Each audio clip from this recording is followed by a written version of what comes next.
gracias a todos y a todas por estar aquí, por acompañarnos durante estos 3 meses.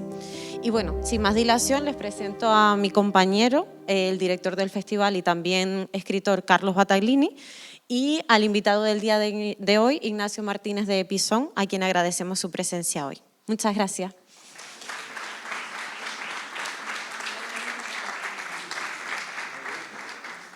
Sí. Buenas, ¿qué tal? Bueno, buenas noches. Buenas noches y bienvenidos a la sexta y última charla del Festival de Literatura de Lanzarote. En primer lugar, quiero agradecerles a todos y a todas por acompañarnos en esta aventura desde que comenzó en octubre con la visita de Fernando Aramburu en Tías, que luego fue seguida por otros escritores en Puerto del Carmen, como Elizabeth Duval, Cristina Fernández Cuba, Sergio del Molino, y luego nos pasamos a Yaiza, más al sur, con la presencia de Mónica Ojeda hace una semana, y hoy que tendremos a Ignacio Martínez de Epizón. Además de estas charlas, hemos celebrado 2 talleres de literatura en Arrecife, que también fueron bastante exitosos y salieron muy bien. Y bueno, por decirle un par de apuntes, hemos batido el récord de asistencia con más de 850 personas en las 6 charlas, lo cual es un número bastante significativo y la verdad es que estamos bastante satisfechos. Yo hoy voy a decir unas palabritas de más porque como es la última charla quiero dar las gracias a todos los que han hecho posible este proyecto. Que quería empezar, por supuesto, por las instituciones, por el Ayuntamiento de Tías, de Yaiza y de Arrecife, y en especial a los concejales de Cultura. A Pepa González en Tías, fundamental, como César Rijo aquí en Yaiza, y a Abigail González en Arrecife. Y luego también nombrar la ayuda que hemos tenido de Caja 7 y de Bodegas El Grifo, que también nos han ayudado a que estemos aquí hoy con escritores de primer nivel. También quería dar las gracias a mi propio equipo. Bueno, somos la Asociación Cultural Picón Narrativa, que está formada por varias personas. Quiero dar las gracias a Celia, que está por ahí escondida, que es la asistente de producción. Bea Pedro, que es la que lleva las redes, que les recomiendo que sigan en Instagram, y Arminda Carbonell en el diseño. Y luego hemos contado también con proveedores de lujo como Videoactivo, que es el que nos graba las charlas, y Brío, que nos ha ayudado a hacer la página web. Bueno, todo este equipo, todas estas personas han ayudado a que el festival pues, haya sido un proyecto exitoso y que el riesgo nos haya salido bien, porque es la primera vez que nos trasladamos de Arrecife, nos dirigíamos al sur, muy ilusionados, pero también con la incertidumbre de saber qué iba a pasar, y la verdad es que la respuesta ha sido masiva, multitudinaria desde el principio, así que las últimas gracias van por supuesto a ustedes, porque sin la presencia de la gente el festival no va a ningún lado. Por último, antes de empezar a hablar de Ignacio Martínez de Epizón, quiero también dedicarle esta charla a Félix Hormiga, que como saben falleció hace unos días en Arrecife. Y bueno, Félix ya es parte de la cultura insular y regional y va a ser un escritor destacado en nuestro panorama para siempre. Así que esta charla va para Félix. Sí.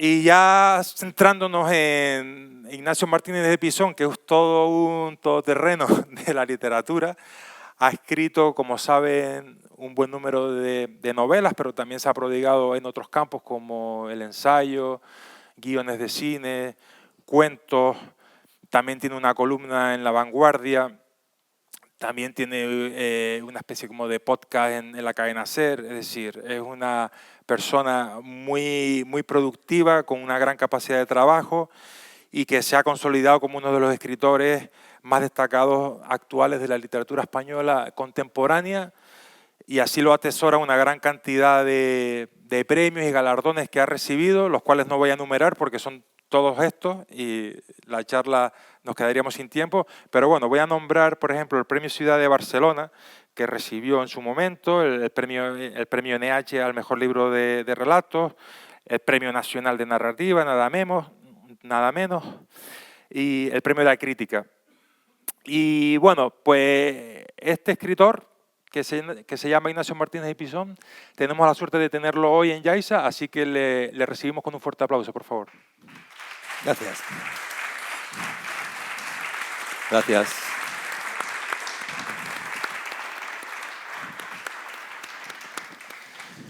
Buenas tardes, buenas noches, Ignacio. Muy buenas, Carlos.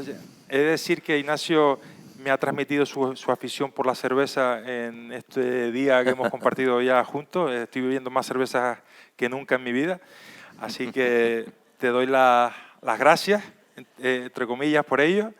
Y bueno, como saben, aquí nos gusta mucho hablar de las raíces de los escritores, nos interesa de dónde provienen, cómo empezó todo. Y en tu caso tenemos que trasladarnos, obviamente, a tres ciudades fundamentales de tu vida, como son Logroño, Zaragoza y Barcelona. Eso es, digamos, el triángulo vital que te acompaña.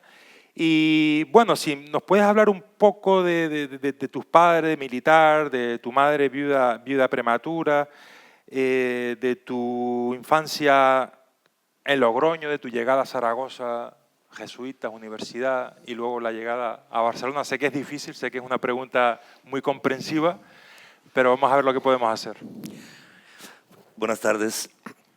Sí, yo en realidad soy zaragozano, pero no por haber nacido en Zaragoza, sino porque luego, a partir del año 70, mi madre, que era la aragonesa del matrimonio, decidió que la familia tenía que vivir en Zaragoza y entonces, como decía Max Sau, uno es de donde estudia el bachiller.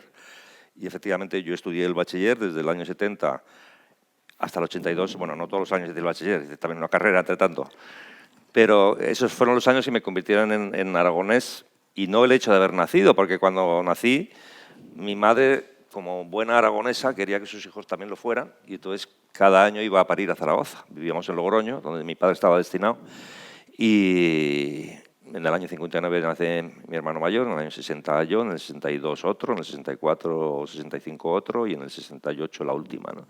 Iba hacia los 172 kilómetros que separan las dos ciudades para crear nuevos aragoneses. Inmediatamente volvía ya a Logroño, o sea que mi infancia realmente fue muy logroñesa, y el viaje ese luego lo hacíamos siempre pues 3 veces al año. O sea, yo recuerdo muy bien los viajes porque eran el gran acontecimiento, ¿no? El viaje de Semana Santa, el viaje de verano y el viaje de Navidades. Era como de repente ir a Zaragoza, que nos parecía una gran ciudad. Es que era una gran ciudad al lado de Logroño. O sea, en aquella época, no sé si los que tengáis cierta edad os acordaréis, pues que los pueblos pequeños estaban como anclados en una época anterior. Las ciudades pequeñas también les costaba más acceder a la modernidad. Zaragoza al mismo tiempo era más grande que Logroño, pero más pequeña que Barcelona, ¿no? Era como que se vivían tiempos diferentes, ¿no? Como si vivieran en diferentes etapas temporales, ¿no? O sea, los recuerdos que yo tengo de Logroño son como recuerdos que podrían salir en una novela de Pérez Galdós. O sea, el carbonero, el del hielo, carros con mulas por mitad de la ciudad, esas cosas que en los años 60 todavía se veían, ¿no? Y en cambio llegábamos a Zaragoza y ya era una ciudad más grande y era todo coches, por ahí no veías un carro con mulas. No recuerdo haber visto jamás a un tío con hielo por Zaragoza, ¿no? Claro, Zaragoza era una ciudad más grande, más importante, estaba en primera división el equipo y el Real Madrid iba ahí, entonces el Logroñés estaba en tercera, ¿no? Con lo cual también daba la sensación de que eso era algo, ¿no? O sea, estar en una ciudad en la que de repente tenías un equipo que iba al Gran Hotel y veías como los niños que iban a la puerta del hotel, a Gento, a Mancio, a Zoco, a Goroso, a los jugadores solo los iban a ver porque eran mitos. A Logroño los mitos no se acercaban, ¿no? Logroño estaba fuera del circuito de los mitos de los niños, ¿no? Y entonces nos daba la sensación de que era como una gran ciudad y nos sentíamos también muy, muy cercanos a ella, pero el día que nos dijo nuestra madre que le habían dado el traslado a nuestro padre, nos echamos todos a llorar. O sea, de repente dijimos, ¿cómo? ¿Ahora nos vamos de Logroño? ¿pero por qué? Si Logroño es una ciudad maravillosa. Era una ciudad pequeñita, manejable, teníamos los amigos, el colegio era un poco más que un chalet. Y para mí Logroño está unido a la felicidad. O sea, todos los recuerdos que tengo de Logroño son recuerdos de felicidad. Quizás por el hecho de que justo instalarnos en Zaragoza murió mi padre y eso, digamos, significó un corte muy abrupto entre esas dos etapas, ¿no? La infancia y lo que vino después. Y como lo que vino después pues ya tenía, digamos, conllevaba bastantes problemas y conflictos, pues a lo mejor por contraste, como la memoria manipula mucho, liberó de conflictos y de problemas la etapa anterior. Y el recuerdo que tengo yo de mi infancia riojana era de una infancia absolutamente feliz, en la que no había ninguna sombra, ningún nubarrón, nada que pudiera afear el recuerdo de esos 9 años y pico, ¿no? Y luego ya en Zaragoza, pues claro, empezó una circunstancia nueva. O sea, mi padre muere a principios de octubre y nosotros habíamos empezado el curso un mes antes. Y de repente, claro, nuestra vida cambia. Desaparece tu padre, mi madre tiene que reconstruirse como persona, tiene que convertirse en madre y padre a la vez. Era una mujer de esa generación en la que la habían educado para que fuera solamente buena madre, buena mujer de su marido y buena ama de casa, ¿no? Y buena ama de casa. Claro, de repente tuvo que aprender a conducir, tuvo que buscarse un trabajo, tuvo que multiplicarse para hacerse cargo de los problemas de unos niños que crecían y pronto iban a entrar en la adolescencia y se iban a volver pesados y protestones como todos los adolescentes, ¿no? Claro, de repente a mi madre le vino encima pues un problemón muy grande. Además ella tenía la idea de que tenía que mantener el estatus, lo cual era más complicado porque se en vez de mandarnos a jesuitas, que ahora los colegios de jesuitas son concertados, pero en aquella época había que pagarlos, ¿no? Y a mi madre de repente quería que fuéramos a jesuitas cuando podía habernos mandado a un colegio público o a un instituto, ¿no? Pero no, quería que fuéramos a jesuitas y luego se quejaba, uy, pues que me salís carísimos, es que ¿cuánto me cuesta esto? Y es que realmente costaba mucho dinero, ¿no? Y para mi madre era como un problema. Y yo lo que veía entonces era una mujer que con problemas, pero que al mismo tiempo pues, lo solucionaba, no lo valoraba especialmente. Cuando ves las cosas con la perspectiva del tiempo, entonces te das cuenta de lo que tuvo de mujer con coraje, con iniciativa. O sea, mi madre era lo que ahora llamaríamos una emprendedora, Sí. ¿no? En aquella época la palabra yo creo que ni existía, ¿no? Pero de repente mi madre se ve en esa tesitura y decide, bueno, que tiene que abrir algún negocio. Empieza a trabajar en un colegio, en una tienda de ropa para niños, aprende un poco cómo funciona eso y ya se monta su primera tienda para niños y luego se monta otra. Y luego se monta otra, una especie de outlet, otra palabra que tampoco existía entonces, ¿no? Muchas de las palabras que ahora definirían a mi madre pues no existían entonces, porque era una tienda de saldos en un barrio, ¿no? Y aún montó otra, de una tienda de lanas con mi tía María Josefa. Y de repente digo, a mí me parecía normal, ¿no? Pero digo, pues no es normal. Una mujer que no tenía ninguna experiencia laboral, en muy poco tiempo, en solo una década, llegó a tener 4 tiendas funcionando simultáneamente, ¿no? Claro, ahora con la perspectiva del tiempo valoras eso y te das cuenta del coraje que tuvo, de cómo esa mujer decidió luchar por sacar a sus hijos adelante, pero al mismo tiempo también protestando, ¿no? La frase famosa, yo no sé si las madres lo siguen diciendo, creo que es esa de algún día me iré de casa y ya veréis, ¿no? Bueno, claro, nosotros decíamos, uy, qué miedo cuando se vaya nuestra madre, ¿qué hacemos aquí los 5, ¿no? Pero claro, la tercera o cuarta vez que amenazas y no cumplirse la amenaza, entonces ya no te la tomas en serio, ¿no? Y ahí estuve hasta el año 82. En el año 82 conseguí convencer a mi madre de que yo quería seguir estudiando. Había estudiado una carrera de 5 años, filología hispánica, y habían sido unos años maravillosos, la feliz vida estudiantil, sin más responsabilidades que leer literatura y someterte a unos exámenes. Y le convencí a mi madre de que yo quería estudiar 2 años más, porque yo no quería de repente ponerme a trabajar. ¿Qué tenía que hacer? Preparar oposiciones, ponerme a trabajar de profesor en un colegio. No, yo dije, bueno, me voy a inventar una vocación italianista y voy a convencer a mi madre para que me pague 2 años más de estudios en otra universidad. Yo quería Barcelona.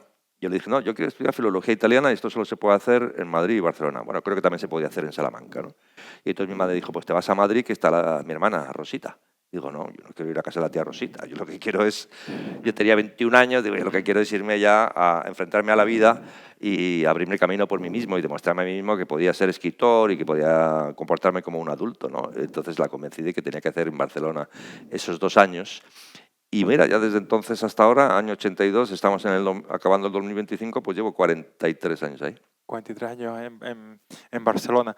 Pero antes de pasar a Barcelona, es interesante también lo que cuentas en este libro, en Ropa de Casa, que es donde haces una biografía detallada de tu trayectoria. Es interesante tu época universitaria también en Zaragoza y la influencia de varios profesores como Meiner, ¿no? O la influencia literaria que tuvo también gente como José María Conguet, ¿no?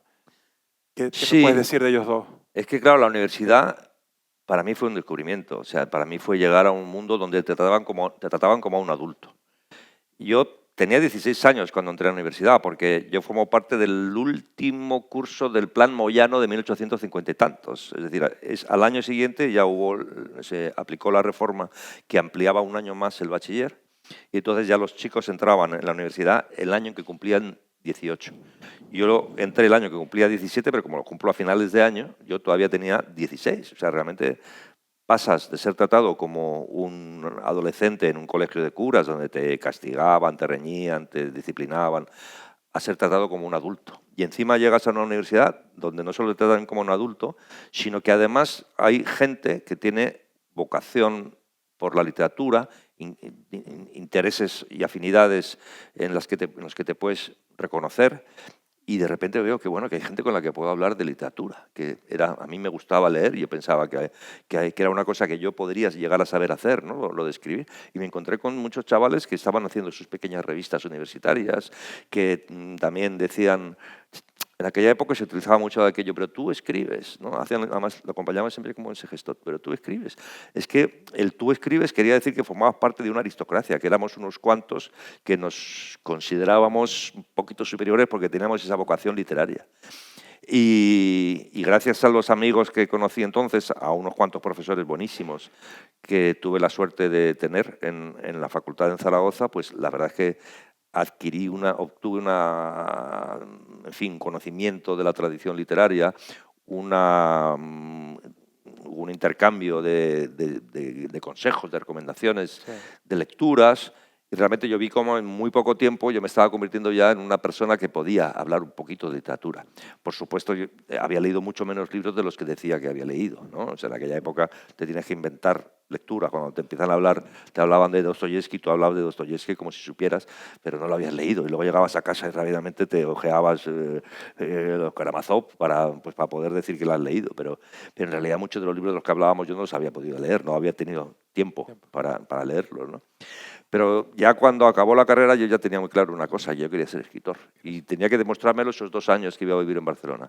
En esos 2 años yo tenía que demostrarme a mí mismo que podía ser escritor y la única manera era escribir algo y que me lo publicaran. Y entonces yo podía llegar y decirle a mi madre, ¿lo ves? Yo puedo ser escritor. Mi madre me decía, pero hombre, acaba Derecho, porque hice primero de Derecho, pero lo dejé ahí. Dice, acaba Derecho, sácate unas oposiciones a notario. Y como los notarios no hacen nada, tendrás muchísimo tiempo para escribir. Tú haces esto, si es que acabas la carrera, en 3 años te sacas con notarías y con 20 y tantos años te puedes dedicar a escribir novelas con todo el tiempo libre que tienen los notarios. Y digo, ya, pero es que yo no soy capaz de aguantar la carrera de Derecho. Luego lo pienso que en realidad tendría que haberla acabado, pero no para hacer unas notarías, sino porque me gusta hablar con los abogados, me gusta que los abogados te cuenten las historias de sus clientes, de los casos que han tenido, y me habría gustado tener alguna pequeña relación profesional con la abogacía, porque los abogados te descubren el lado oscuro del ser humano, están acostumbrados a tratar con gente pues, delincuente, ¿no? Y no me habría importado, y además creo que el derecho te da un poco las reglas de la vida, las reglas del comportamiento humano, las reglas que regulan la convivencia, ¿no? Lo que está permitido, lo que es obligatorio y lo que está prohibido. Esas cosas, en eso consisten las leyes, ¿no? Y me habría gustado pues, haber terminado la carrera de Derecho para tener una perspectiva diferente sobre la realidad que no tengo porque solo hice primero de Derecho. Pero bueno, el caso es que ya en Barcelona, ese primer año, el primer año que vivía en un piso de estudiantes, pues como todos los pisos de estudiantes, ¿no? Sucio y con los yogures, con el nombre, esas cosas que hacen los estudiantes. En la nevera había uno de los compañeros de piso estudiaba biológicas y se iba todos los fines de semana a coger bichos y plantas y luego nos llenaba la nevera de unos tarritos con bichos y plantas. Digo, joder, qué guarrada esto, ¿no? A la guarrada habitual de los pisos de estudiantes sumabas la guarrada de este chico que nos llenaba todo de musgos extraños y de escarabajos. Y me acuerdo que otro compañero que hacía químicas, me acuerdo que en la misma mesa en la que comíamos se cortaba las uñas, ¿no? O sea, digo, no puede ser, esto es una... Yo no tenía una experiencia de lo que era vivir con estudiantes, pero digo, esto es lo normal, esto lo hacen en todos los pisos de estudiantes. O sea, lo que tuve claro es que me tenía que ir de ahí, ¿no? Pero entre tanto tenía una habitación con lo suficiente para demostrarme a mí mismo que podía ser escritor. Tenía una cama, un armario, una mesa, una silla y mi máquina de escribir Olivetti. Y con eso y un diccionario, pues prácticamente de ese primer curso ya acabé los 2 primeros libros. Es decir, aunque hasta el año 84 no salió la primera novelita que yo escribí, ya la tenía escrita en el 83, ¿no? O no sé si es justo para el verano del 83 o final del 83. Y los cuentos que publiqué después en Anagrama en el 85 ya los tenía también escritos en el 83, ¿no? Realmente yo tenía mucha prisa por demostrarme a mí mismo y demostrarle al mundo y demostrarle a mi madre que yo podía llegar a ser escritor. Y cuando gané ese premiecito de Mieres, pues por un lado yo temblaba porque de repente se estaba cumpliendo un sueño, pero yo no me sentía preparado para eso. Y me acuerdo de las entrevistas que me hacían. Me llamaban, claro, radios asturianas y me decían, tenemos con nosotros al ganador de la no sé qué edición del premio Casino de Mieres. Vamos a hablar con el joven escritor. ¿Qué piensa usted de la literatura de compromiso? Digo, hostia, es que nunca me había planteado. O sea, esas preguntas que te las has hecho muchas veces y las contestas con facilidad, porque ya alguna vez te las planteado. Pero digo, ¿qué la literatura de compromiso? Pues no sé si estoy... Te dice, ¿un escritor se hace o se nace? Digo, no sé. O sea, de repente yo me acuerdo que por primera vez me estaba planteando cosas que son las habituales, son como los tópicos que te preguntan luego 1000 veces, pero en aquel momento era la primera vez que me las preguntaban, ¿no? Entonces tenía como un sentimiento de responsabilidad de que, digo, ahora es que ya soy escritor, si he ganado un premio y me van a publicar un libro dentro de 2 meses, es que ya soy escritor, ya tengo que saber contestar a estas cosas, ¿no? Y eso es lo que me dio valor para ir a la editorial Anagrama y presentar unos cuentos y de realmente convertirme en escritor, porque lo que yo había escrito no solamente iba a estar publicado en una colección pequeñita, casi sin distribución y que prácticamente no salió de Asturias, sino que iba a publicar en una editorial buena con distribución en toda España. Y entonces ya sí que tuve la sensación de que por fin era escritor. Claro, claro, ya estamos hablando del año 84, ya había pasado... Anagrama 85. Sí, pero me quiero detener un poquito antes porque es cuando conoces a Jorge Herralde, que Sí. imagino que habrá el editor de Anagrama, que imagino que habrá sido una persona importante en tu carrera porque te dio la oportunidad de publicar nada menos que... Sí, fue muy importante porque además en aquella época los jóvenes escritores realmente querían publicar en esas editoriales porque eran las editoriales jóvenes. Es decir, de hecho Anagrama, que había publicado muchos ensayos en los años 70 y que ya llevaba unos cuantos años publicando narrativa extranjera, llevaba muy poco tiempo, creo que 1 año o 2, publicando españoles y latinoamericanos, ¿no? Pero ya era la editorial esa y Tusquets, eran las editoriales en las que los jóvenes que empezábamos a escribir queríamos publicar, ¿no? Es como si ahora me dijeras Asteroide o Blackie Books, sí. O Acantilado, ¿no? Son editoriales independientes en las que quieren publicar los escritores jóvenes ahora, ¿no? Claro, Anagrama ya es una editorial, digamos, vieja o antigua, ya no es independiente, ahora forma parte del grupo Feltrinelli.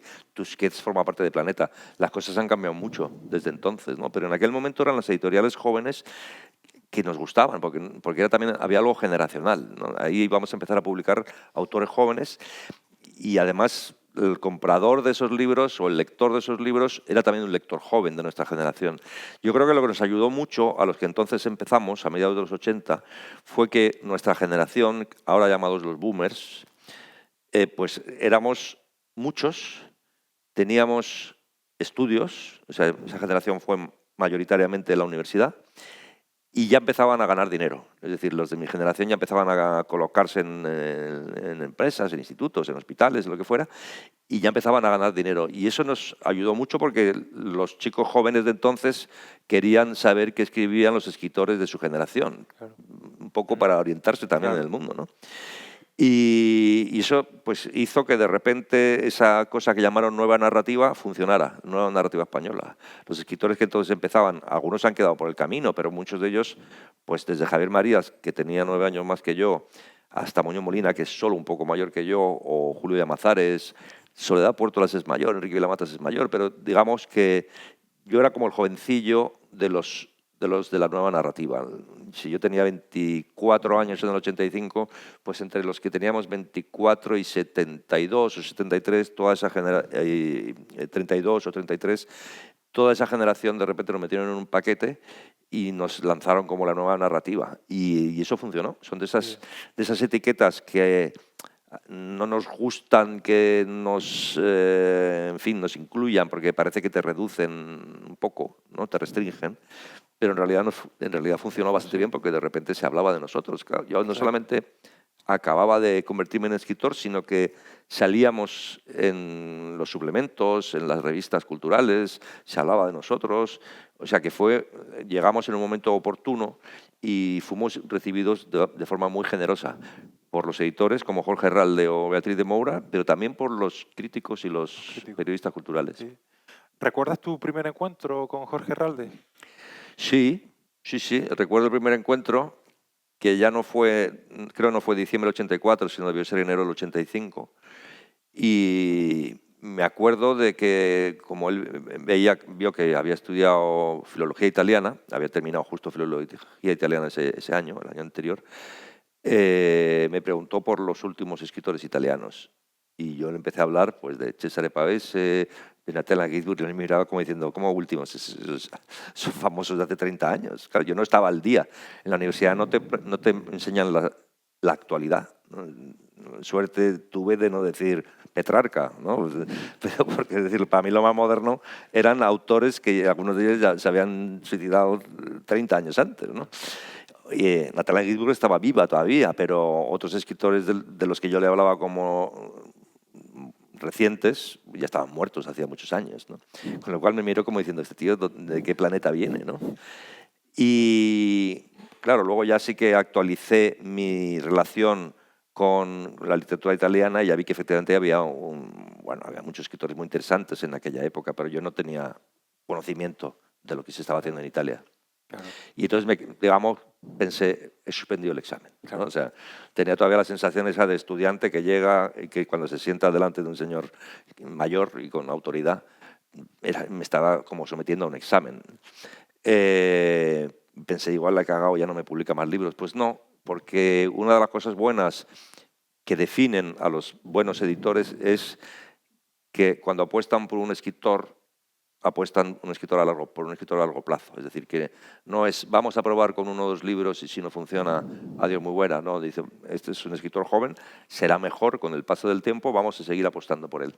Y estuve publicando en Anagrama 20 años, hasta el año 2005. Hasta el año 2005. Claro, tu primera obra, La ternura del dragón, como dijiste antes, gana el premio del Casino Miere, punto de inflexión. Me gustaría detenerme en esa novela porque también hay seguidores del festival que nos han escrito, que quieren hacerte llegar una pregunta al respecto, diciendo que nos hables un poco de ella y cómo a tan temprana edad pudiste, digamos, explorar los terrenos de las personas mayores, descubrir, entre comillas, su secreto y escribir un libro a partir de ahí. Bueno, cuando tienes la corta edad que yo tenía entonces, pues tu experiencia de la vida es muy limitada. Yo solo podía hablar de cosas que me resultaran cercanas, entonces yo podía hablar de la infancia, que no la tenía tan lejos. Podía hablar de la relación de un niño con un abuelo. Y al fin y al cabo, esta es la historia de un niño que por una especie de convalecencia, digamos, tiene que pasar una temporada larga con su abuelo, ¿no? No es que yo trasladara la relación mía con mi abuelo a esos personajes, ¿no? Pero algo había, porque yo no podía inventar historias que no me tocaran más o menos de cerca, ¿no? Y en realidad el personaje del abuelo ni siquiera se parecía. El del niño podía parecerse porque al fin y al cabo pues, no es tan difícil para un joven meterse en la cabeza de un niño, pero es más difícil meterse en la cabeza de un anciano, ¿no?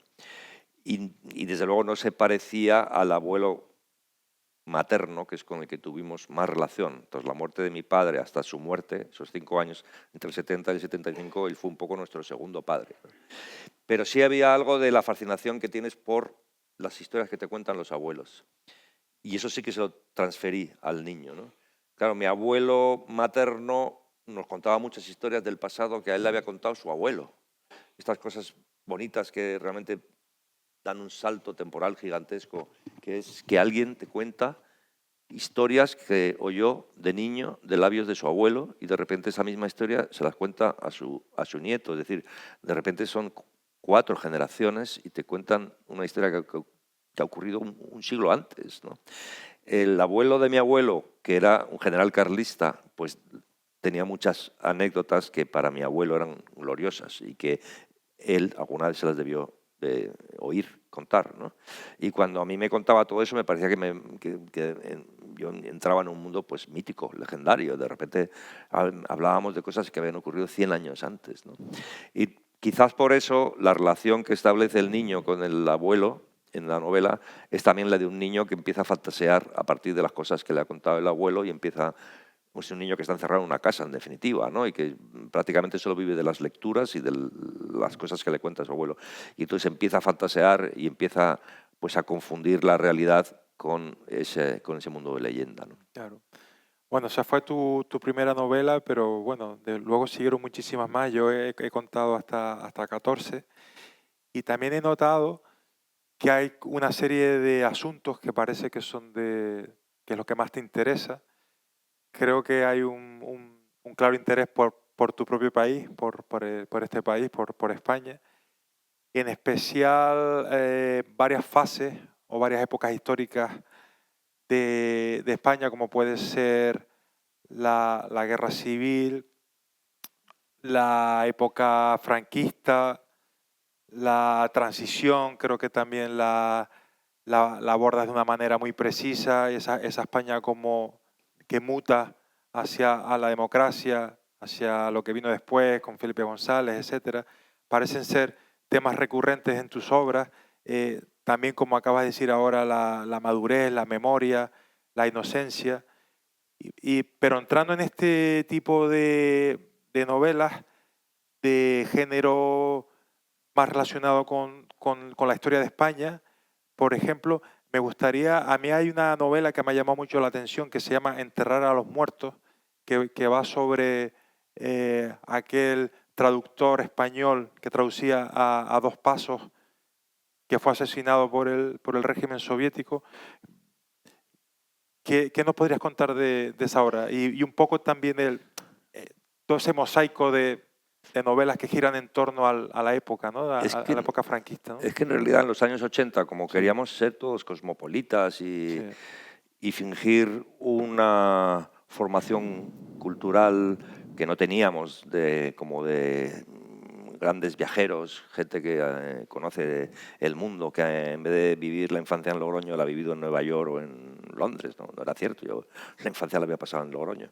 Pero lo que nos avergonzaba no era tanto España como la España gris, franquista, fea, que estábamos dejando atrás. Y nos parecía que no era digna de ser escrita, de ser trasladada al papel, ¿no? Es un error porque todas las etapas históricas merecen ser escritas, merecen que alguien hable de ellas. Todas las sociedades necesitan que alguien las cuente, ¿no? Sería muy triste vivir en un país y en una época que nadie se hubiera tomado la molestia de convertir en novela, ¿no? De decir, bueno, esto es una época y una sociedad tan anodinas que nadie va a escribir una novela sobre ellas. No, es que estoy seguro de que hasta, yo qué sé, la provincia más aburrida, en la época más aburrida del mundo, siempre habrá un novelista que cuente eso, el aburrimiento de ese sitio, ¿no? Y nos avergonzábamos un poco de ser españoles porque todavía el ejército franquista acababa de intentar dar un golpe de Estado, porque nos parecía que era como cochambroso, ¿no? España era un país cochambroso. con el tiempo lo que te das cuenta es de que no tiene sentido que hables de otros países, sino que tienes que hablar de las cosas que te tocan cerca. Y a mí lo que me había tocado de cerca era la transición. Es decir, el mismo mes en que España accede a la mayoría de edad democrática gracias al referéndum de la Constitución, ese mismo mes yo cumplí 18 años, con lo cual también accedí a la mayoría de edad, ¿no? Y a partir de cierto momento, digamos en los años 90, es cuando empiezo a reflexionar un poco sobre la sociedad en la que vivía y sobre la propia historia de España. El que luego, en el año 2005, escribiera una investigación sobre este caso, que tiene que ver con la guerra civil y con la primera posguerra, viene de que para entender la transición tenía que entender lo que había sido el franquismo, y para entender el franquismo tenía que entender lo que había sido la guerra civil. No podías separar unas cosas de otras, ¿no? Y al final, de una manera casi natural, pues acabé interesándome, como yo creo que buena parte de la sociedad española, después de 20 años en los que la guerra civil había dejado de ser un tema de debate y tema incluso literario, pues de repente a principios de los 2000 toda la sociedad española vuelve a hablar de la guerra civil. Y quedaban muchas cosas por contar y sobre todo quedaba un punto de vista por desarrollar, ¿no? La guerra civil había sido contada por los que la hicieron y era gente, pues digamos, que escribía sobre todo libros testimoniales. La generación siguiente, que es la de nuestros padres, no la de nuestros abuelos, es una generación, digamos, marcada por el franquismo, por la censura, por la visión histórica impuesta por el propio régimen de Franco. Y nosotros, los nietos, teníamos que ser los que diéramos una versión nueva que no necesariamente, digamos, heredara las versiones de los anteriores, ¿no? Por ejemplo, había muchas zonas de sombra que no habían interesado a los escritores anteriores, como había habido cierto maniqueísmo y había una literatura, digamos, pro-republicana y otra literatura pro-nacional, pues había muchos asuntos que quedaban ahí en tierra de nadie y a los que ningún escritor había prestado atención. El caso de José Robles es clarísimo porque al fin y al cabo es un republicano asesinado por republicanos. Cuando esa historia llegó a mí, que fue leyendo biografías de escritores norteamericanos, de Hemingway, de John Dos Passos, digo, y esta historia de José Robles, ¿no? El traductor de John Dos Passos, profesor en Estados Unidos, que viene a pasar las vacaciones veraniegas con su familia todos los años y que ese año las vacaciones acaban teniendo un final trágico para la familia, ¿no? Porque él, como sabía idiomas, lo destinan directamente ya en cuanto llegan los primeros asesores militares soviéticos, lo destinan a hacer de traductor de un general Gorev, y va a morir, aunque luego su cadáver nunca aparezca, precisamente porque su condición de intérprete lo ha puesto en contacto con unos, suponemos, secretos estratégicos que quienes mandaban entonces en la embajada soviética en Valencia, porque estamos hablando ya de principios del año 37, pues no se fiaban de que este hombre no fuera a ir contándolo por ahí y decidieron que lo más fácil y lo más expeditivo y lo más sencillo era acabar con este hombre, ¿no? Al fin y al cabo, en Rusia en ese momento estaban matando a cientos de miles, ¿no? Era en la época de las grandes purgas. Y por tanto, pues un buen día de diciembre llegan, se lo llevan de la casa en la que estaba y ya prácticamente nunca más se supo de él. Esta historia me parecía a mí muy raro que nunca se hubiera investigado, porque en la época, durante la Guerra Civil, había llamado mucho la atención, se había hablado mucho de Robles, los escritores norteamericanos, amigos suyos, habían contado la historia en libros, desde luego John Dos Passos lo contó en varios libros, y otros escritores también, incluso escritores españoles, Francisco Ayala hablaba en sus memorias de esto, y por eso me extrañaba que nunca nadie se hubiera tomado la molestia de investigar esta historia.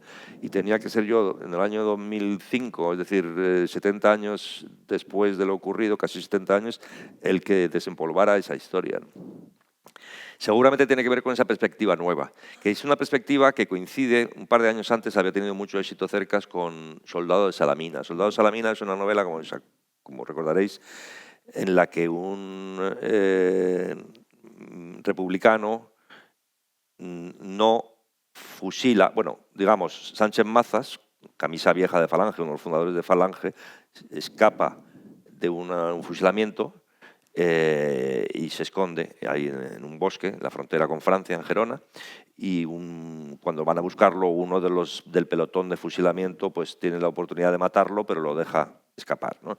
Hay como un deseo de contar que también había un lado humano, ¿no? Es decir, te podría haber matado, pero no te mato, lárgate ¿no? Y vive.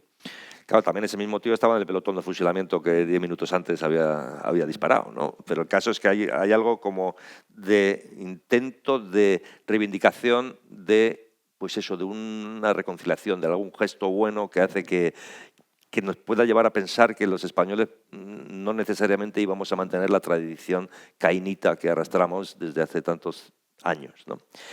Y bueno, lo cierto es que esa revisión de la guerra civil con la perspectiva de mi generación pues se ha mantenido durante estos años. Es decir, ahora ya prácticamente podemos decir que la guerra civil es un tema literario que ya no suscita los debates que suscitaba hasta hace unos años, pero bueno, ahora lo bonito es ver que un libro que tiene tanto éxito como el de David Uclés ya no trata la guerra civil como algo, digamos, político, ¿no? Ni siquiera como acontecimientos históricos que deban ser discutidos o corregidos, ¿no? Sino como un género literario más. O sea, que podría hablar desde A mí el libro de Uclés no me gusta mucho porque a mí no me gusta el realismo mágico, me aburre mucho el realismo mágico, ¿no? Pero creo que tiene de interesante tiene eso, el pensar que ahora un chico de 35 años llega y habla de la guerra civil, pero también con una perspectiva diferente, que es vamos a hacer literatura, ya no vamos a hacer ni la visión de los abuelos, ni la de los padres, ni la de los nietos de los que hicieron la guerra civil. Ahora vamos a dar nuestra versión libremente, convirtiendo la guerra civil en un tema literario más, como podría ser la llegada del hombre a la luna, ¿no? Claro. Bueno, pues con esa temática de la guerra civil, España, Franco, etcétera, bueno, yo he contado aquí varias novelas, por ejemplo, María Bonita, Enterrar a los muertos, Dientes de leche, El día de mañana. Y no sé si todas estas obras desembocan en lo que es una pedazo de novela que se publicó hace unos años y que en 2023 fue considerada como mejor libro por muchos medios y por muchos críticos, que es Castillos de Fuego. No sé si fue como el ponerle la guinda al pastel a toda esta temática o fue tu esfuerzo más profundo o... De aquella época de la que hablo en esta novela, que son los años 39 a 45, es decir, los años en los que hay una guerra en Europa, una guerra mundial fuera de España, yo había investigado alguna cosa cuando me encargaron el guión de una película que era Las 13 Rosas, ¿no? Y al fin y al cabo a las 13 chicas las fusilan al poco de acabar la guerra, a principios de agosto del 39, y entonces yo ya en ese momento, cuando empecé a ver cómo era la vida de la gente en Madrid de la victoria franquista, pues ya me quedé bastante asustado de cosas que, en fin, que ahora podemos dar por sabidas, pero que en realidad tienes que descubrir por ti mismo, acudiendo a los historiadores, ¿no? Muchos de los que han vivido el franquismo no recuerdan o no saben lo que fueron aquellos años. Fueron años terroríficos. Fueron años en que hubo casi 50.000 republicanos fusilados. Había 300.000 personas en la cárcel, 400 y pico mil acababan de salir cruzando la frontera. Había maquis en los montes. Y había una represión tremenda, además de hambre, estaperlo, purgas laborales entre los docentes y en otras profesiones y tal. Y era una época en la que Franco estaba tratando de instituir un régimen cercano al nazismo o al fascismo, ¿no? Es decir, durante los primeros años incluso era obligatorio el saludo romano en los partidos de fútbol, en las corridas de toros, en los cines. En los cines la gente se levantaba y hacía el saludo fascista. Entonces yo pensaba, ¿y esto por qué no se ha contado? ¿No? Claro, no se ha contado porque, a diferencia de la guerra civil, que está muy contada, no se ha contado porque durante el franquismo la censura lo impedía. Es decir, nadie podía contar estas cosas que yo cuento, no se podían contar en libros publicados en España. Y luego ya en la democracia parece que tampoco había mucho interés en recuperar aquello, ¿no? Como al fin y al cabo la transición fue un pacto, que yo creo que fue un pacto útil, ¿no? O provechoso, de vamos a intentar olvidar las cosas, tampoco vamos a estar echándonos los muertos a la cara unos a otros.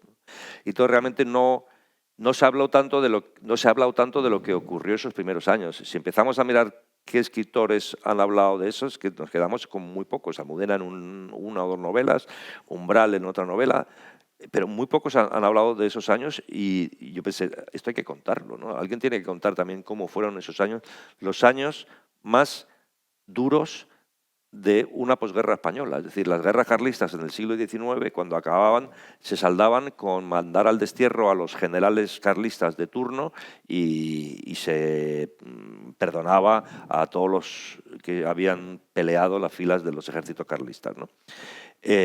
No había, desde luego, una represión como la que hubo justo después de la Guerra Civil. Y esa represión duró hasta que ya Franco vio por dónde soplaba el aire en Europa. O sea, se fue suavizando cuando vio que él creía que se había subido a la ola buena y la ola buena empezó a ser la ola mala. Es decir, hacia el año 42, 43, lo que parecía evidente que era la victoria nazi, de repente dejó de parecer evidente. Y entonces Franco empieza ya a tener contactos con Gran Bretaña, empieza a dulcificar, a suavizar la represión. Sigue habiendo fusilamientos, pero ya no son tantos como los primeros 2 o 3 años. Sigue habiendo campos de concentración, pero saben que esos campos de concentración van a tener que cerrarlos. Es decir, en España hubo casi 300 campos de concentración. Y claro, cuando acaba la Segunda Guerra Mundial y empiezan a circular las imágenes, no eran campos de exterminio, pero la gente moría en los campos de concentración. Morían pues, por enfermedades varias, por hambre, por insalubridad, ¿no? Pero claro, cuando empiezan a circular a partir del año 45 las imágenes de los campos de exterminio nazis, entonces a Franco le dicen esto no es presentable. O sea, tú no puedes tener campos de concentración. Y rápidamente empezó a cerrar campos de concentración, ¿no? Y empezaba también a hacer esa cosa de conmutar penas de muerte por penas de 30 años de prisión, y esas penas las conmutaba luego por 20 y luego al final acababan saliendo personas que habían estado condenadas a muerte pero a los 3 años estaban en la calle, ¿no? Date cuenta de que en el año 45 cambia todo. O sea, Franco formaba parte del grupo nazi fascista que era el enemigo de los aliados, pero cuando desaparece el rival nazi fascista derrotado en la guerra, se crea un nuevo mapa geopolítico en el que el enemigo empieza a ser el comunismo. Y como anticomunista, Franco tenía unas credenciales estupendas. Entonces, de repente, a las potencias, y particularmente a Estados Unidos, le interesa tener a Franco allí, ¿no? ¿Por qué Estados Unidos libera a Italia y no se tomó la molestia de liberar a España? Pues porque dijo, es que no lo necesito, ¿no? Me viene muy bien tener a Franco aquí. Hubo años de bloqueo, es decir, tardaron unos cuantos años en adoptar a España como una especie de potencia menor, o sea, de país menor colonizado con las bases americanas y con los tratados de cooperación militar y todas estas cosas. Pero realmente en ese momento lo que pensaban en Estados Unidos es, bueno, Franco no nos molesta nada, sino más bien nos asegura que no va a llegar el comunismo al Mediterráneo, ¿no? Efectivamente. Y eso le garantizó pues 30 años más de poder. Sí, sin duda. Bueno, vamos a hacer un giro de 180 grados. Antes has nombrado las 13 rosas y quería preguntarte también sobre tu faceta de guionista y el cine, porque no solo eres parte de los guionistas de Las 13 Rosas, que fue una obra muy premiada en el 2007, sino también de otras obras destacadas como Chico and Rita y El día de mañana, aunque todo empezó un poco antes, ¿no? Con Carreteras Secundarias, que es una novela que se lleva al cine. ¿Cómo es tu relación con el cine? Bueno, cuando escribí Carreteras Secundarias, por medio de un amigo, David Trueba, todavía el libro ni se había publicado, ¿eh? David Trueba, se le di el manuscrito a leer y él acababa de trabajar con Emilio Martínez Lázaro. Le había hecho el guión de 1 o 2 o 3 películas y en ese momento sabía que Emilio estaba buscando una historia para hacer una película y entonces le pasó mi novela y Emilio dijo, pues qué bien, me gusta mucho, vamos a hacerla, ¿no? Y entonces yo, que ya llevaba un tiempo, digamos, preparándome para hacer un guión, para escribir un guión, porque estas cosas se aprenden, o sea, hay algo digamos, de oficio que tienes que ejercitarte para llegar a saber hacer algo, ¿no? En el caso del guión, pues no es una cosa que uno se ponga a escribir un guión y ya sepa, sino que tienes que prepararte y entrenarte. Y entonces yo estaba esperando la oportunidad, y cuando Emilio me dijo que quería hacer la adaptación cinematográfica de Carretera Secundaria, le dije, sí, pero con una sola condición, déjame probar a ver si sé escribir el guión. Y si no te gusta, pues lo rompemos y ya está. Y bueno, ahí cumplí un sueño de infancia realmente. O sea, porque para mí, formar parte de un trabajo, estábamos hablando del año 96, o sea, yo llevaba ya 11 o 12 años publicando libros, pero no había colaborado con otras personas en un trabajo colectivo, ¿no? Entonces, de repente, yo formaba parte de un trabajo que no era solo mío, sino que por ahí estaba un productor, por ahí estaba el director, luego iban a estar el director de fotografía, los actores, las actrices y tal. Y me hacía mucha ilusión formar parte de eso, ¿no? Luego me hizo mucha ilusión también formar parte de la gente que trabajaba en las Trece Rosas, también de Chico y Rita, pero ya llegó un momento en que me cansé. O sea, ya de repente dije, bueno, al final escribir guiones, ya he cumplido mi sueño, ya no necesito escribir muchas más. Igual algún día vuelvo, pero ya, por ejemplo, el día de mañana ya no lo escribí yo.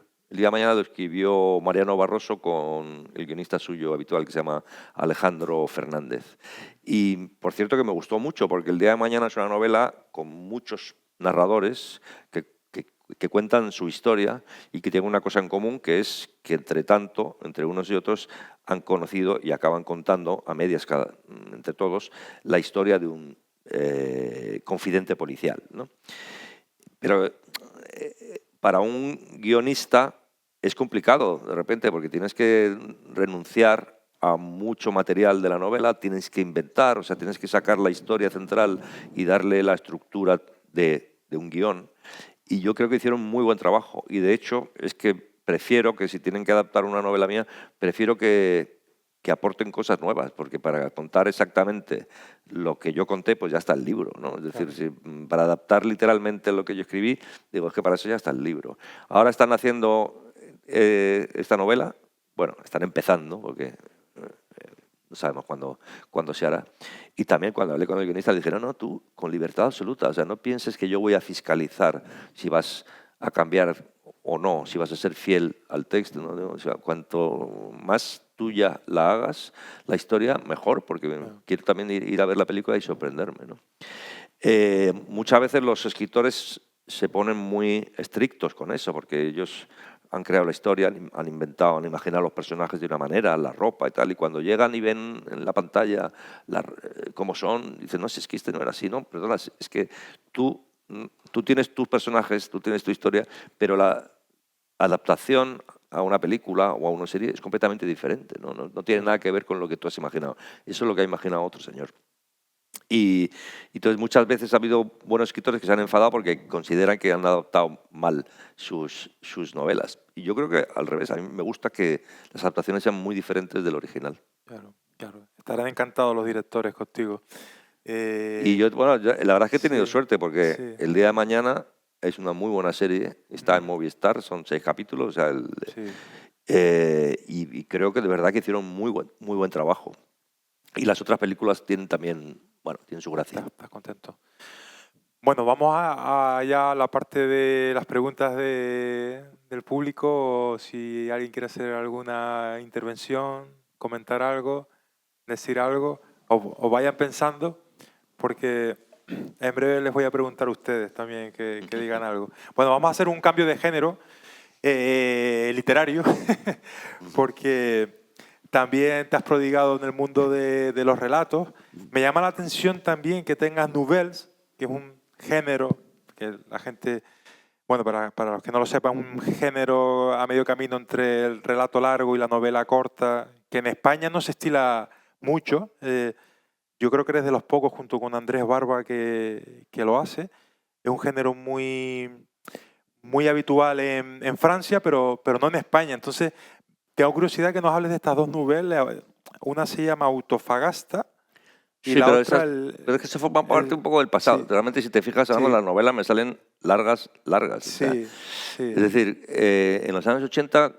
La narrativa breve era como lo que nos gustaba, era también lo que leíamos. Nos gustaban mucho los cuentistas norteamericanos, los escritores extranjeros que más nos gustaban casi siempre eran autores de obra corta. Y yo realmente quería ser un cuentista y, como muchos, escribir novelitas cortas, ¿no? Pero cuando me volví realista, cuando empecé a hablar de la realidad, me pareció que en esos límites no podía constreñirme a límites tan estrictos, ¿no? Y que necesitaba muchas páginas para contar cosas, porque cuando decides contar cosas que están perfectamente ancladas en la realidad, estás contando más cosas, estás contando la realidad. Y entonces te salen más personajes, más detalles, más historias, más no sé qué, y poco a poco mis novelas se van engordando, ¿no? Porque de repente te pones a contar una historia que está ambientada en la Melilla de finales del Protectorado y te das cuenta que hay muchas cosas que contar, porque puedes contar la historia también de la ciudad, ¿no? Porque de repente dices, hombre, mira, Melilla, al fin y al cabo, la historia de Melilla es relativamente reciente, es decir, podemos, a través de personajes de allá, puedes contar el origen de la ciudad desde la guerra del Rif, ¿no? Desde que la prosperidad llegó con la guerra a Melilla, desde que llegaron los ricos, que siempre hay en torno a la guerra, siempre hay gente que se enriquece, ¿no? Y pensé, pues claro, es que ya no solamente me voy a limitar a contar la historia de unos personajes de una familia con un conflicto, digo, es que voy a contar más historias. Y una historia te lleva a otra, y donde había un personaje ahora hay más. Y al final esa novela, pues, que fue mi primera novela realmente larga, tenía 700 páginas también, como esta. Entonces, el joven autor que escribía novelas no realistas y cortitas en los años 80, 40 años después o 30 y tantos años después, de repente escribe novelas muy realistas y muy gordas. Sí, muy tocho. Sí, sí, Si el joven Pisón de los años 80 viera al Sí, sí, Pisón en el que me he convertido, se avergonzaría, seguramente. Aquí hay un ejemplo manifiesto de lo que está diciendo. Sin embargo, voy a insistir en lo breve, porque quiero preguntarte también de tu faceta como cuentista, en los relatos. Tienes 3 libros publicados de relatos, el último, bueno, desde el 2009. Es notorio que te has pasado, digamos, a los trayectos de larga distancia, pero sería bueno también que dijese algunas palabras de tus 3 libros de relatos. Es que me parece que como ya hice un cuento que me gustaba mucho y lo hice en los años 90 y luego seguí escribiendo cuentos y siempre pensé que ninguno sería tan bueno como aquel, dije, tengo que ir dejándolo ya esto. O sea, llegó un momento que dije, es que ya no me sale ningún cuento tan bueno como aquel que tuve, que era un cuento, ¿Cómo se llama? que se llamaba Siempre hay un perro al acecho, que cuento, es una historia de una pareja que vive en un lugar de provincias en el centro de España y que tiene una niña que tenía una enfermedad, pero la niña se ha curado y deciden que van a hacer un viaje a Lisboa. Pero tiene un problema, que es que la niña tiene un perro y tienen que hacer algo con el perro. Y en aquella época no existía lo que ahora se llaman guarderías caninas. O sea, tú le tenías que dejar el perro a alguien que se ocupaba con otros perros, a lo mejor de cuidártelos por un dinero, pero no era una actividad que estuviera controlada, digamos, oficialmente, ¿no? Bueno, entonces la historia de ese viaje va a ser la historia de que a ese perro le pueden ocurrir cosas, ¿no? en ese lugar, y va a ser como una maldición que los va a seguir, ¿no? En el camino hacia Lisboa. Y entonces es como una historia de terror que me salió rápidamente, sin yo proponerme muy bien lo que estaba escribiendo, y me di cuenta de que me había salido un cuento perfecto, pero estoy hablando del año 90 y algo, 90 y poco. Y yo mismo al escribirlo dije, joder, este cuento es como que te golpea, ¿no? Y luego lo he intentado muchas veces y ya nunca me ha vuelto a salir. Ya no he tenido ese momento. Me recuerdo a mí mismo escribiendo ese cuento como decía Cortázar, ¿no? Que a veces el cuentista es un medium que recoge una historia que está por ahí y a través de los dedos la traslada al papel. Pues es la única vez que tuve la sensación de que me ocurría eso, de que el cuento estaba ya como si estuviera escrito en algún lado y yo solo era el que lo traducía en palabras.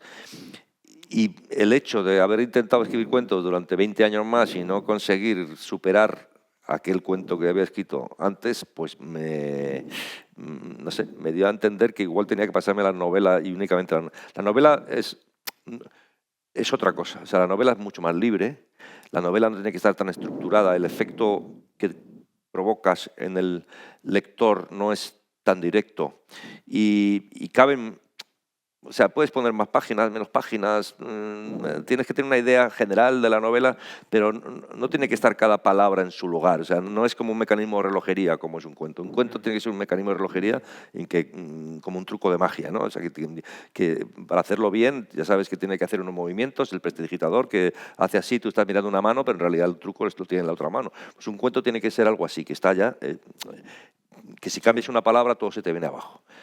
En cambio, la novela es más libre. O sea, la novela, de repente, esta novela podría haber seguido, porque hay personajes que los dejo un poco a medias, ¿no? Que de hecho creo que los voy a retomar, algunos de ellos, y no tienes que acabarlo todo, no tienes que, en fin, terminar todas las historias, desarrollar todos los personajes, puedes hacer miles de cosas y la novela puede funcionar, o también puede fracasar, ¿no? Pero el cuento es una operación matemática. Si estás con el resultado correcto, es que ha salido bien. Pero si te has equivocado en una suma, el cuento ya está mal, ¿no? Y hay algo que falla y tal. Y aquel cuento me pareció que había conseguido que la operación matemática fuera perfecta, ¿no? Y que fuera además compleja. Bueno, pues ahí queda ese cuento inmortal que habrá que revisar. Manos levantadas. Mira, aquí hay una pregunta, por favor. Micro.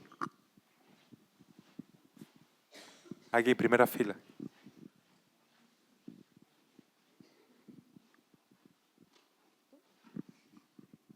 Hola, bueno, Hola. un gustazo venir a verlo y escucharlo. Mi pregunta es, ¿usted escribe, como dice, ordenador, cierto? Entonces, pero también acostumbras a escribir ¿A mano? a mano. No. Ah, Es que ya, desde aquel primer año en que escribí en la Olivetti, ya me acostumbré al teclado. Y cuando, muchos años después, porque estamos hablando de que la Olivetti fue en el año 82, 83, el primer ordenador con el que escribía, no me acuerdo cuándo fue, pues sería el año 90 o por ahí, ¿no? Ya, para mí, directamente se me ocurre que tengo que escribir en el ordenador y que me cuesta mucho escribir a mano. Pero es que incluso si estoy de viaje, prefiero escribir en el móvil, prefiero escribir en la tableta, ¿verdad? Si no llevo el ordenador. Y me resulta como lo natural. O sea, yo creo que tiene que ver también con una cosa de la infancia, que es, en casa no nos dejaban usar la máquina de escribir de mi padre, porque eso era como algo serio, ¿no? Pero al mismo tiempo yo cuando escribía esos cuentecitos, esas cosas que hacen los niños que le quieren dar un aspecto de libro, ¿no? Y hacen ilustraciones y luego lo grapan para que parezca un libro y tal. Claro, yo escribir a mano era muy feo porque eso no tenía aspecto de libro, pero escribir a máquina pues me parecía que ya parecía un libro, ¿no? Y entonces cuando por fin conseguía el permiso paterno para utilizar la máquina de escribir, por fin podía hacer cosas serias. Y para mí siempre me ha parecido que era más serio lo que se presenta escrito con letras de molde que lo que está escrito a mano. De hecho, tengo bastante mala letra porque no he, como los médicos, ¿no? Porque hace mucho que no escribo a mano más que notas absurdas, ¿no? Y tenía como una fascinación por escribir a máquina, ¿no? Y luego ya por el ordenador, que es ya el ordenador es que ahora te da, es que ya escribes y ya lo puedes incluso hacer la página en un PDF que parece que realmente ya está impreso. Bueno, con un ordenador normal ya sacas un libro, como una página como si fuera una página de un libro, ¿no? Y es como esa fascinación de la letra de molde, ¿no? bueno, perdón, en sí eran, no sé qué más, eran dos preguntitas. Y otra es, bueno, yo me imagino ya usted con todos los años de experiencia y todos los libros que ha escrito, ¿usted hace escaleta o ya no? ¿Hago? Escaleta o ya no. Hago una cosa que es una cronología. O sea, cuando voy a escribir una novela, lo que quiero es saber en qué fecha ocurre cada cosa, ¿no? Cuando no lo hacía, que me fiaba de mi instinto, de mi intuición, pues luego ocurrían cosas muy raras, que era que de repente había embarazos de 12 meses y cosas así, ¿no? En cambio, en la cronología todo queda muy claro, porque además te queda eso, cuándo se conocen, cuándo por fin van a la cama, cuándo la chica va a parir, ¿no? Y ya sabes entonces que los embarazos van a ser de 9 meses o un poco menos. Pero es que además, como luego empecé a meter acontecimientos de la historia colectiva, Entonces también quería, o sea, también me parecía bien colocar en esa misma cronología no solo lo que le pasa a los personajes, sino también lo que pasa en España, ¿no? O sea, por ejemplo, ahora tengo una novela empezada que transcurre en los años 60 y tengo, de algunos personajes, tengo más o menos desarrollado lo que les va a ocurrir con las fechas, ¿no? Y entre tanto, voy mirando periódicos de la época y voy poniendo cosas que ocurrían, ¿no? Por ejemplo, rodaje de Doctor Zivago en Madrid, verano del 65, ¿no? Y lo pongo ahí, digo, porque en algún momento hago que algún personaje aparezca por ahí y tal. O descubrimiento de petróleo en Burgos, año 64. ¿No? Voy colocando las noticias de la época y digo, y alguna de ellas me servirá, porque alguno de mis personajes en algún momento, yo qué sé, estará en el rodaje o va a contar algo, o alguien le va a contar algo de lo de Burgos o lo que sea, ¿no? Y entonces, de esa manera también me da la sensación de que el libro gana en profundidad, o sea, bueno, en profundidad, en riqueza, ¿no? En riqueza de historias que contar. Si tenemos que fiarnos única y exclusivamente de nuestra imaginación, al final la historia va a ser muy pobre, pero si acudimos a hemerotecas, a libros de historia, a testimonios de personas, pues de repente nos salen más historias que contar. Yo me acuerdo, yo voy rapiñando de donde puedo, o sea, yo tomo muchas notas de lecturas y tal, y si veo una historia que me puede interesar para algún personaje, la cojo y la utilizo, o sea, o hago una anécdota. Me acuerdo que en El día de mañana metí una historia que me pareció muy triste que descubrí en el libro de memorias de Esther Tusquets que se llamaba Habíamos ganado la guerra, que era la historia de una prima suya que tenía un novio con el que se iba a casar y que estaba muy enamorada y era doblador. Y entonces, un día saliendo del estudio de doblaje, le atropelló un tranvía y lo mató. Pero la voz de ese chico seguía viva en las películas. Y entonces la prima de Esther Tusquets iba a ver, que en aquella época las películas además se estrenaban, luego se reestrenaban en un barrio, luego al año siguiente se volvía a estrenar y tal. Y la chica iba a ver todas las películas en las que había trabajado su novio para oír la voz del novio. Y digo, esta es una historia tan triste y tan bonita que la tengo que utilizar. Y efectivamente para un personaje muy pequeñito del día de mañana lo conté y bueno, me parece que era una historia buena, ¿no? Pero vamos, que estamos siempre robando todo lo que podemos, como las urracas. Claro, sí, eso es Muchas gracias. muy de escritor. Bueno, yo quería, pues estamos ya un poco finalizando, quería no irme sin preguntarte por Ropa de casa, que es donde cuentas pues todo lo que es un poco lo que nos has contado al principio de manera detallada, tu vida en Logroño, en Zaragoza, en Barcelona, tu relación con todos los escritores. ¿Por qué te animaste a escribir este libro? ¿Llegó un momento que querías hacer recuento, querías hacer balance? ¿Pensabas que ya era...? Bueno, primero a mí me gusta mucho leer los libros de memorias ajenos y he leído muchísimos. Y me parece que la tradición en España es muy débil, o sea, no hay muchos escritores que escriban su memoria, ¿no? Quizás porque la autoficción también hace que muchos escritores ya hayan contado parte de su vida en sus novelas y luego no les queda material para contar para montar un libro de memoria, ¿no? Primero, soy un gran lector de biografías y autobiografías, y segundo, ocurrió una cosa que es que murió mi madre. Y cuando muere una persona así también, eso remueve muchas cosas en tu cabeza, ¿no? Porque ya no es que muera una persona querida, es que muere una época, mueren otras personas a las que solo te vinculaba esa persona, mueren recuerdos, mueren anécdotas de cena de Nochebuena, de repente tienes como una sensación de vacío, ¿no? Y te da la sensación de que tienes que retener eso, de alguna manera. Y el instrumento que yo tengo para retener ese pasado que se estaba volatilizando, pues es la literatura, ¿no? Pero es que además te vienen muchos más recuerdos, porque cuando muere una persona de mucha edad, como murió mi madre, que ya era una mujer que estaba muy enferma, que iba en silla de ruedas y con el oxígeno, pues es que en realidad no muere solo una señora anciana enferma, es que mueren todas las personas que esa persona ha sido, ¿no? Es que de repente muere la madre cuando yo era niño que me tocaba para ver si tenía fiebre, muere la madre, la mujer joven que se queda viuda con 36 años y 5 hijos, la que luego con la que luego voy a discutir cuando sea adolescente, con la que luego voy a volver a llevarme bien cuando yo soy padre. O sea, de repente convertirla en abuela la cambió también a ella, ¿no? Y estaba encantada de tener un nieto. Entonces, de repente piensas, todas esas personas seguían vivas ahí y se han muerto también, ¿no? Y tienes ganas de recuperar eso, tienes ganas de recuperar a esas personas que han sido. Y no solo eso, sino también de recuperar lo de antes. Porque tenemos la sensación de que los padres han venido al mundo solo para tenernos a nosotros, pero no es verdad. O sea, la gente, antes de que nacieran los hijos, también tenía una vida, ¿no? Pero ese egoísmo propio de los hijos que creemos que todo lo de los padres nos pertenece, ¿no? Y hay una época anterior a nosotros que los padres, cuando no eran padres nuestros, se pertenecían solo a ellos, ¿no? Y yo me acuerdo que, del mismo modo que me puse a escribir, mi hermana se puso a escanear fotos, ¿no? Fotos antiguas, fotos de antes de que mis padres se casaran, de cuando eran novios. Y claro, esas fotos de repente me descubren, yo muchas de ellas no las conocía, me descubren cuál era la vida de mis padres antes de ser mis padres. Y los veo todavía jóvenes y bien vestidos, porque en aquella época la gente se vestía bien para fotos, no es como ahora, ¿no? Que como hacemos fotos a todas horas salimos en chándal y chancletas, ¿no? Siempre.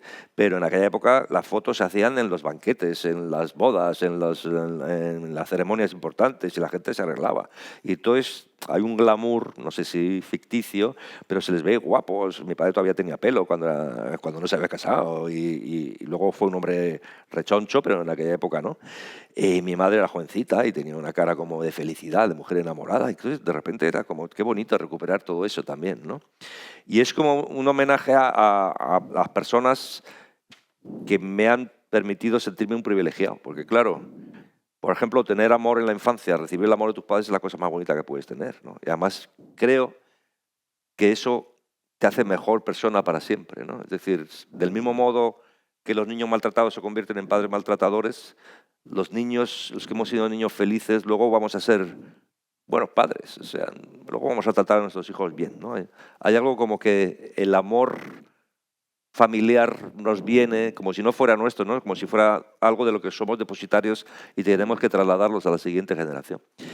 Y entonces, claro, cuando me pongo a escribir esto, por un lado lo escribo como una especie de homenaje a estas personas y por otro lado porque es que realmente tengo que dar testimonio de que se puede ser feliz y hablar de la felicidad, ¿no? Es decir, que mucha gente escribe libros autobiográficos para quejarse o para ajustar cuentas o para hablar de una depresión que tuvo. Y está bien, o sea, hay que hablar de todo. También hay que hablar de depresiones, hay que hablar de que la vida a veces te da muchos disgustos, ¿no? Pero yo, que nunca he estado enfermo, que todo me ha ido bien, que he conseguido cumplir mi sueño de ser escritor, que tenemos salud, mi mujer, mis hijos, mis hermanos, todos, o sea, ¿cómo me voy a quejar, no?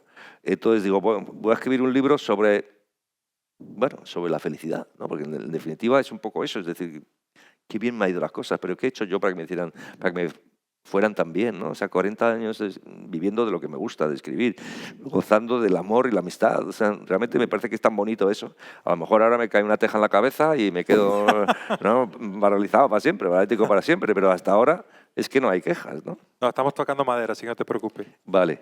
Estamos sobre madera, o sea que todo va a seguir bien.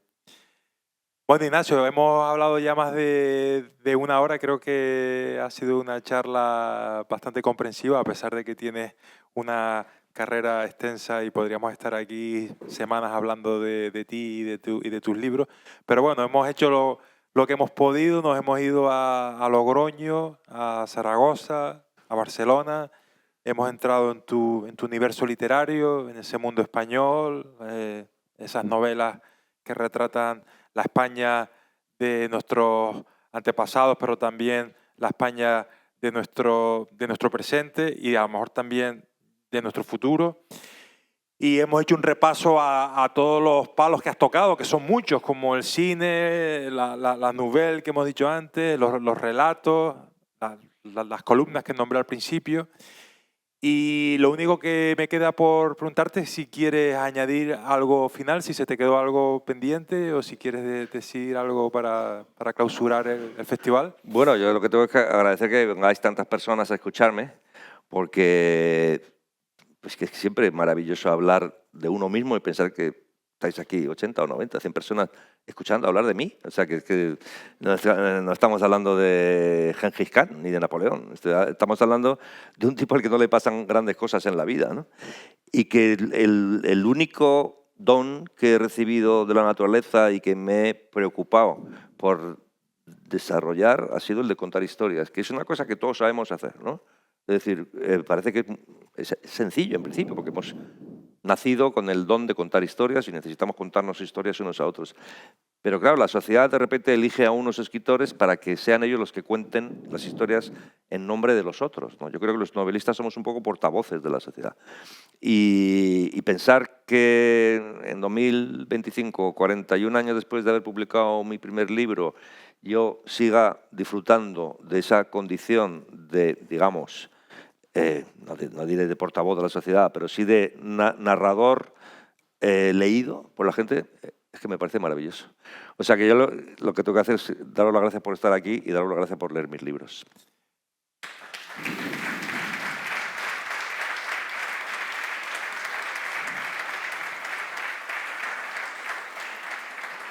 Bueno, el don de contar historia, y luego hay que ser todo un currante para escribir eso. Luego hay que trabajar, no solo hay que tener el don, sino hay que sentarse ahí y sacar estos pedazos de libros que saca Ignacio.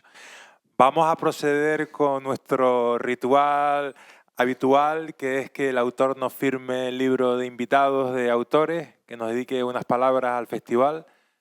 No olvidar, por favor, nombre y fecha. A ustedes, bueno, esta es la última charla, simplemente les adelantamos que ya estamos preparando el festival del año que viene y que podemos ya adelantarles que vamos a tener un cartel también súper interesante, muy potente, así que estén atentos a la página web. Yo les recomiendo que nos sigan también en redes, porque ahí pueden estar al día de lo que va a pasar. Y nada, ya cerrando un poco lo que dije al principio, ha sido un placer. Todo esto empezó en octubre, en realidad venimos trabajando todo el año, pero bueno, el festival empezó oficialmente en octubre, hoy 3 de diciembre finaliza, pero el compromiso con la literatura va a continuar por muchos años. Así que muchas gracias y hasta pronto. Gracias.